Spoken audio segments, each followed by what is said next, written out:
So let's talk about one of the most important thinkers ever, Aristotle. But we're not just going to rehash his greatest philosophical hits. Oh no, we're going way deeper. We're going to uncover how he literally invented the system of knowledge, the very structure that we still use today. And trust me, this story, it's going to change how you look at every textbook, every science lab, every single university. Let's get into it. You know, to really get what Aristotle did, you have to start with a really basic question. Imagine a world before the scientific method, before universities, before any of that. What did it even mean to know something back then? Well, the answer is pretty much chaos. I mean, it was a brilliant chaos, don't get me wrong. You had these incredible ideas about ethics and politics and the universe just swirling all around ancient Greece. But they were all tangled up. There was no system, no order, no way to tell where one idea ended and the next one began. I mean, think about it. If you read the great works from before Aristotle, like Plato's famous dialogues, you'll see ethics, politics, and metaphysics all just blended together.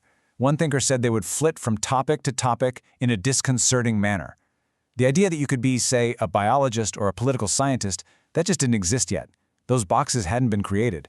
This was the world Aristotle walked into. And for a good long while, he was right in the middle of it. When he was just 17, he joined Plato's famous academy in Athens and spent the next 2 decades learning everything he could from his master. People say that never before or since has that much brain power been packed into one place. But the star student wasn't going to be a follower forever. Even while he was still at the academy, Aristotle started to pull at the threads of his teacher's biggest ideas. He started questioning the very foundation of Plato's philosophy. And this was the moment that the ground began to shift. This was the start of a revolution in how we think. And here it is. This is the big break. On one side, you've got Plato, who argued that true reality wasn't here with us. It was in some higher, perfect, abstract realm of forms, and our physical world was just a pale, messy shadow of that. But Aristotle, he completely rejected that.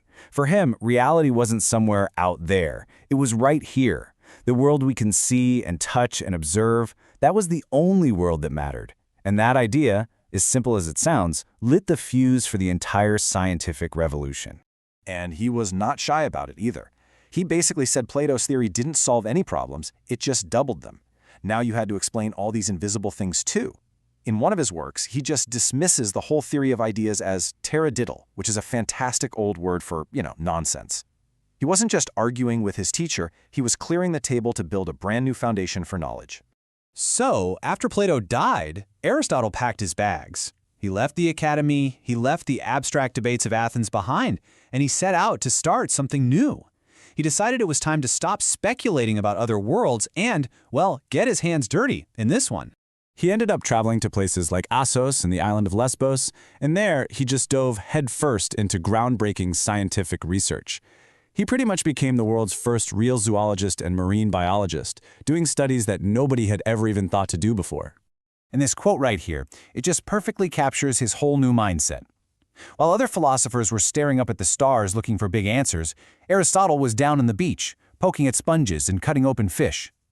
He believed that no part of the natural world was too small or too gross for serious study.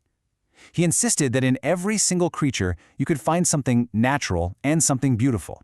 And the results of all this work? They were just staggering. In his book, History of Animals, he documented more than 500 different species. His notes and dissections were so incredibly detailed that they weren't really improved on for almost 2,000 years. Not until we invented the microscope. Just think about that. In this quote, this is maybe the most important one of all. It's the core of his new scientific philosophy. He was studying bees at the time, and he admitted the evidence wasn't totally clear, but then he laid down this golden rule. Always, always trust observation over theory. In other words, the facts on the ground have to win. And right there, that's the bedrock of the entire scientific method. Okay, so collecting all these facts about the world was a huge step, but it wasn't enough. Aristotle's next great move was to create a system to organize it all. I mean, what do you do with all this information? He needed to build the containers, the buckets, for all this new knowledge. And this was his solution to the chaos. It was revolutionary. He said, look, all knowledge can be sorted into 3 main branches. You've got the theoretical sciences, like physics or math, which is knowledge just for the sake of understanding. Then you have the practical sciences, like ethics and politics, which help guide how we should act. And finally, the productive sciences, like engineering or art, which teach us how to make stuff. And just like that, the mess had a structure. He invented the very concept of separate academic disciplines. So now that he'd created the disciplines, he needed a place to actually do them. So Aristotle went back to Athens, and he founded his own school, the Lyceum. And with it, he turned the search for knowledge into a collaborative, ongoing project for the very first time in human history. See, the Lyceum wasn't just a place to teach what people already knew. It was designed to discover what they didn't know. His students were called the Peripatetics, the walk-arounders, because they'd literally walk and talk and debate. They weren't just students, they were fellow researchers, all part of this incredible new project of collaborative science. So what did that actually look like?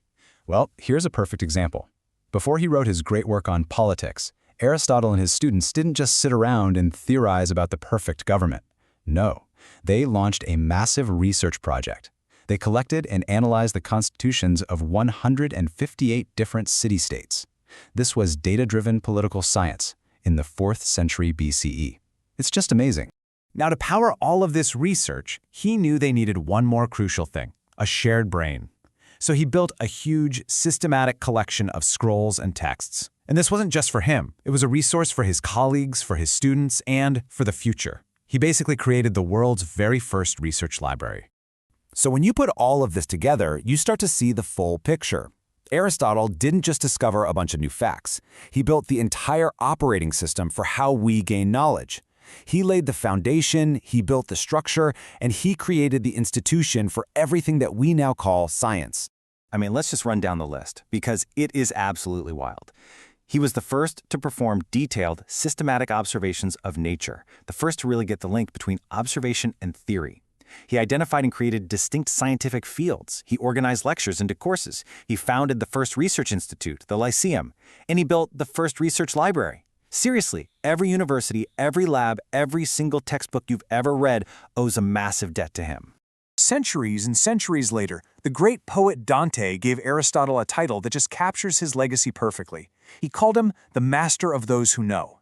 And it's so true, because Aristotle didn't just know a lot of things. He invented a new way of knowing itself.